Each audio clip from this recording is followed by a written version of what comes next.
Hey everyone, welcome to another episode of Open Book. I am Billy Price, co-founder of Billy Footwear, and I love this job. One of the things I love about this so much is we get to be introduced and acquainted with just amazing people that are associated with amazing nonprofits.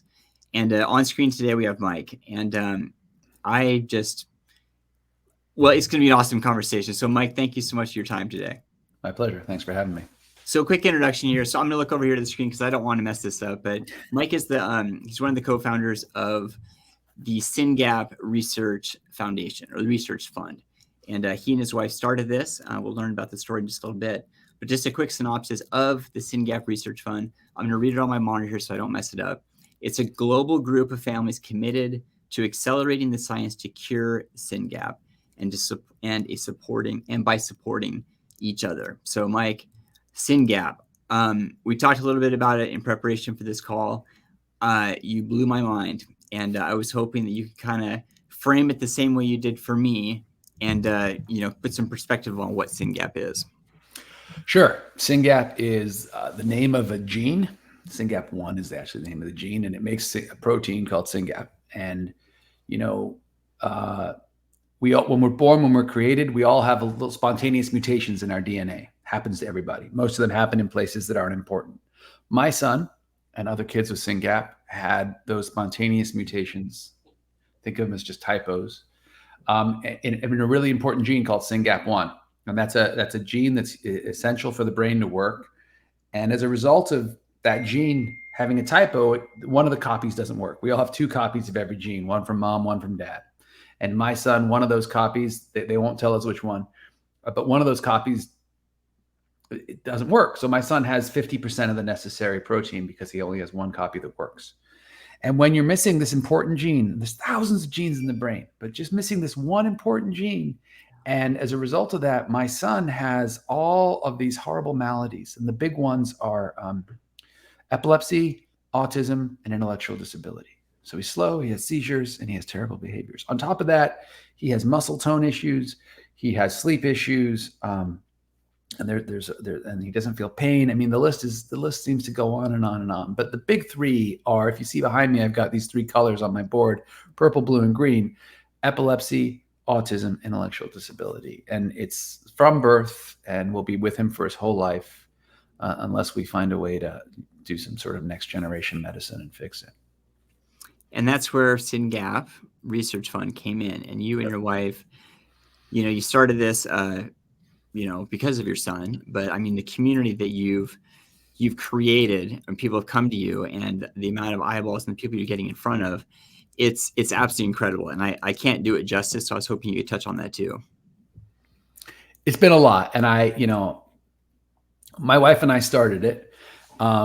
But it's important to note that there's a huge team. I don't want to take any credit or suggest that I've done it.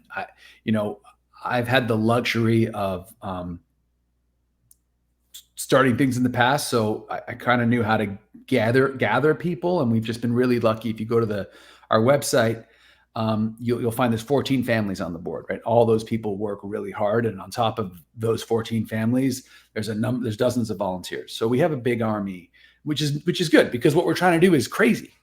If you think about it, right? Science is amazing. There's all these incredible hospitals, and there's no cure for Syngap1. So here we are, a bunch of parents, very few of us scientists. I'm not trying to cure a disease that no one's figured out or cured. It's crazy. So of course we need an army, but we do engage the entire global community. As I mentioned, we have 14 families on our board. We have dozens of volunteers. There's another couple of diagnoses every week. Every week, Billy, there's another family who's like, oh my God, we found what's Syngap? And then we have to tell them. And then on top of that, we've reached out to a lot of scientists. We've given a number of grants. We've spent we've given $1.5+ million in the past 3 years. That's money we've raised from families, and we've gone to different researchers, and we've said, hey, this is something we don't know about Syngap1. Can we figure it out? And yeah, then we have to work on it. So we got people working on mice, different kinds of science, drug discovery. Just yesterday, we announced a partnership with a company called Rarebase to do drug discovery. So we're doing everything we can, because my son's brain is being built badly every day, and we got to change that, because it's, as these kids get older, the gaps get bigger and the burden on families gets greater and greater. So we have work to do.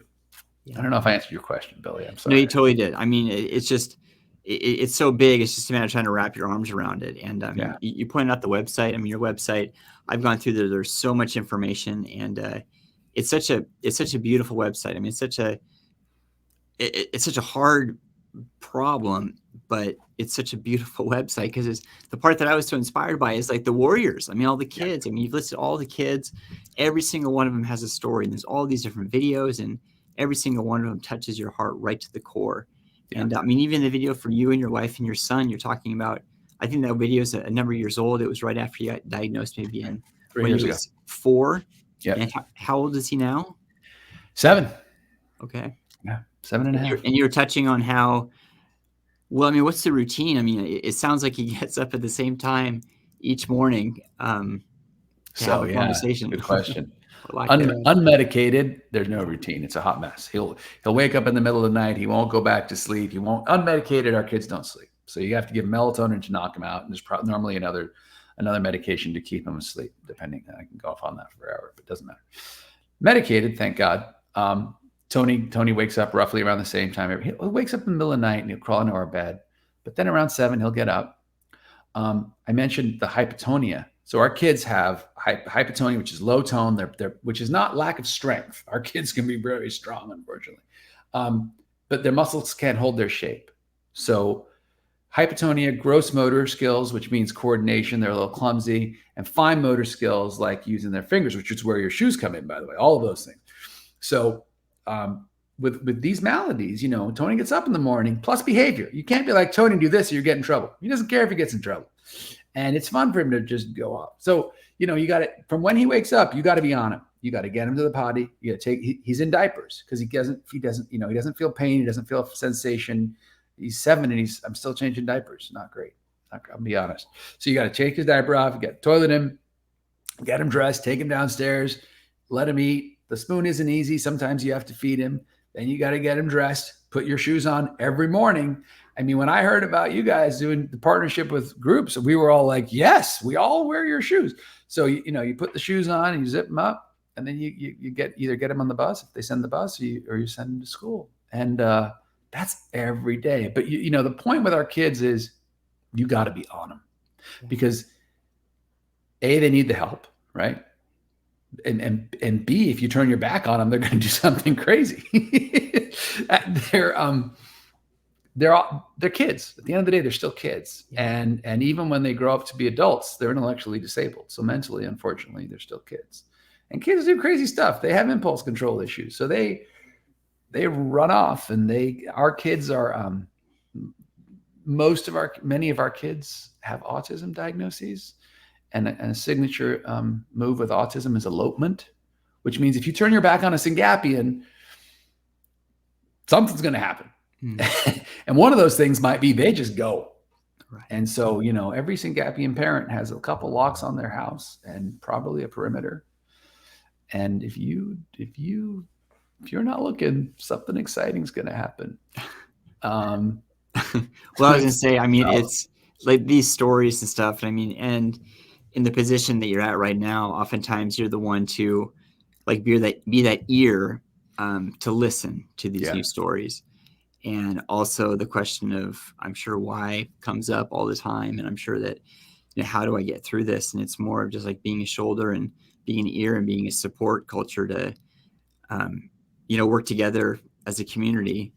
But also, like, when you're touching on these crazy stories, the one that you shared with me was the example you're giving was these kids may not be able to tie their shoes, but they can break out of Fort Knox. And what you meant by that was they're getting out, and then one family member found their child up on the roof, which is that's just one. I mean, so that was 2 days ago. So I got a call from mom, and you're right. I am a shoulder to cry on sometimes, but frankly, there's nicer people than me in the organization. People can call for sympathy. Like when people call me, they're just like, Mike, what do we do?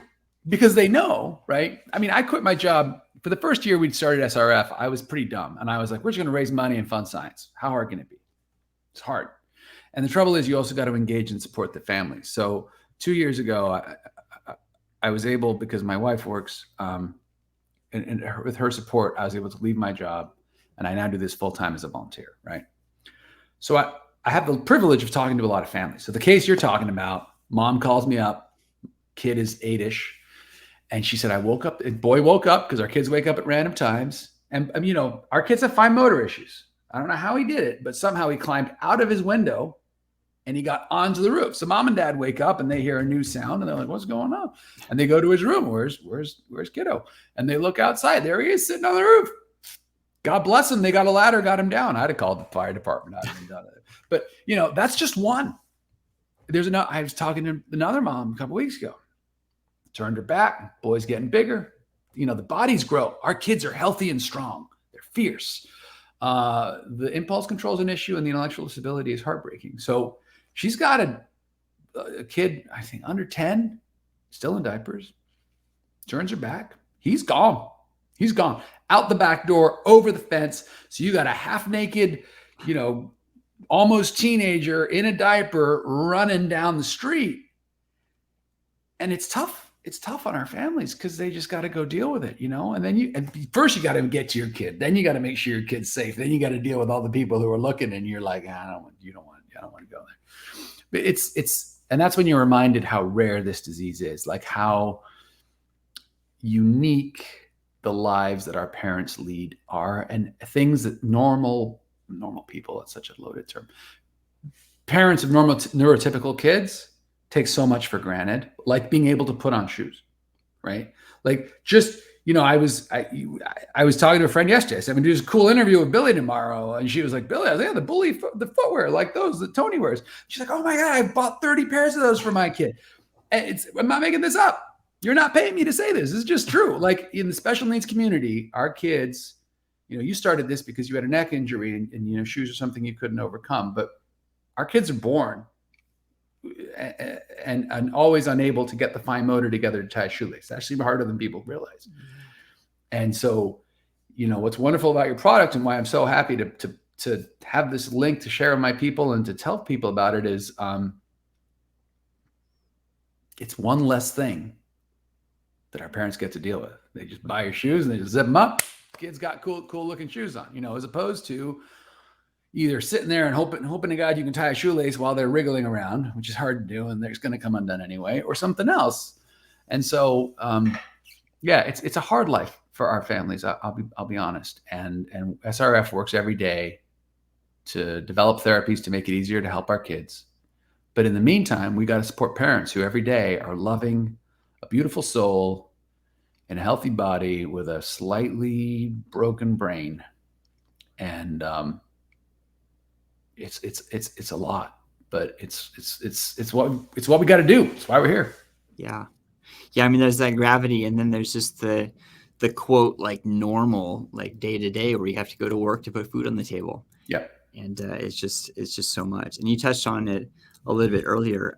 It's all volunteer. Like Syngap Research Fund, it's all volunteer. The entire community you guys have created and coming together, the community, and it keeps growing, and like the word gets out. It's all volunteer, and people putting in the sweat and blood and tears to be able to search for that answer. And I know you have a lot of fundraising going on. You were mentioning a very interesting one coming up, something about Tesla. Yeah. So we have a dad in Pittsburgh, actually, whole family. Mom's actually on our board, and God bless this family. They have 3 boys. One of them has Syngap, Emmett. Very severe. I mean, our kids have some of them are incredibly severe. Some of them are just have Syngap, which is bad, and some of them are milder. But Emmett is unfortunately a pretty severe case. He has hundreds of seizures a day untreated. I mean, when he was growing, they changed the meds. He had so many drop seizures. A drop seizure is where you suddenly just lose all tone in your body and you fall down. So if you can imagine, little boys just walk in and something happens with his meds and he starts having so many drop seizures, he doesn't try to walk anymore because he's tired of hitting his head. He starts crawling, right? But this family, I mean, amazing people. They're raising their boys, taking care of Emmett. They're working with SRF. Mom is a real leader in the community, gives a lot of advice to a lot of parents. And dad has a YouTube channel, UFD Tech. Hundreds of thousands of followers. If you want to know anything about computers, UFD Tech. But he did a fundraiser for us last year, 24-hour live stream, raised $40,000 for a research grant. Just doing silly things. I mean, he's a funny guy. But this year, I was like, well, how are we going to do this year, Brett? He's like, he's like, I bought a Tesla. I'm like, you bought a Tesla? He's like, yeah. I got to start a YouTube channel. He's like, and we're going to drive this Tesla from New York to LA. I'm like, all right. He's like, it's called a Cannonball, Mike. I'm like, cool. And we're going to live stream the whole thing and do a bunch of silly things. And I'm like, who's going to drive for 3 days? He's like, it's him and 3 dads. So it's him, 2 other wonderful dads, Peter and Kevin, and they're going to drive and live stream across America. And that's October 6th. And they're going to raise some money for a drug discovery grant we're doing. So, this life is hard, and supporting these families is a real privilege. And some of the people I get to work with, like Brett and Sydney, and some of the stuff I get to work on, like this Cannonball, the UFD cure, it's just cool. It's just people facing lives none of us imagined, and being like, all right, I'm here. Let's deal with it. Kind of like you did. You got a neck injury. You're like, I'm going to start a footwear company. How does that work? Yeah, it didn't quite happen that fast, but it does, because you got to keep going forward. It's like, it's not. Yeah. There's so many things in this world we don't have control over. Pretty much everything we don't have control over. But the only thing we do have control over is how we respond to any given situation. Yeah. And for me, I mean, I went to a dark place in a hurry. I mean, I really did. My mind was so polluted with negative talk that I was feeding myself of just like, the life is over. And I was able to look at it from a different lens. And it was so the community around me that helped support me. And I really see that in you guys too. I mean, it's just, there's a lot of cloudiness out there. And I'm sure there's lots of people just calling with confusion, just to voice their just frustration at just the planet. But at the same time, it's just like, we're all in it together somehow. We're going to get through it together. And I mean, it just seems like the strides you guys are making have just been pretty instrumental. And, you're going in the right direction. Thanks. Yeah, I'll just say one thing. I know we're slightly over time, but I think it's important. The work we do is important, because I really believe that science is at a place where we can take these funds and get therapies faster for our kids. But one of the reasons I spend so much time talking to families and encouraging them to raise money is because it's inherently hopeful, right? You have 2 choices. You can curl up in a ball and cry about your luck and your kid and how hard this all is, or you can be like, yes, it's hard, and we're going to make it better. And just the act of doing something and volunteering and fundraising, it forces you to accept it in a small part of your brain. There's hope that things can get better. Yeah. And then we just got to grow that part, Yeah. Well said. Well said. So let's put the links back up so we can point traffic your way. So you have the website. You have researchfund.org. Yep, exactly. And then social. Cure Syngap 1 everywhere. LinkedIn, Facebook, TikTok, YouTube. I don't even know all the places. Twitter. Well, you have your podcast as well. All those videos we were talking about earlier. Just incredible content to build just a great community to really tackle this challenge. And we're gonna get it done. Thanks for saying that, Billy. I appreciate it. Mike, thank you for your time, dude. This truly was my pleasure. And this is awesome. Thank you for the shoes.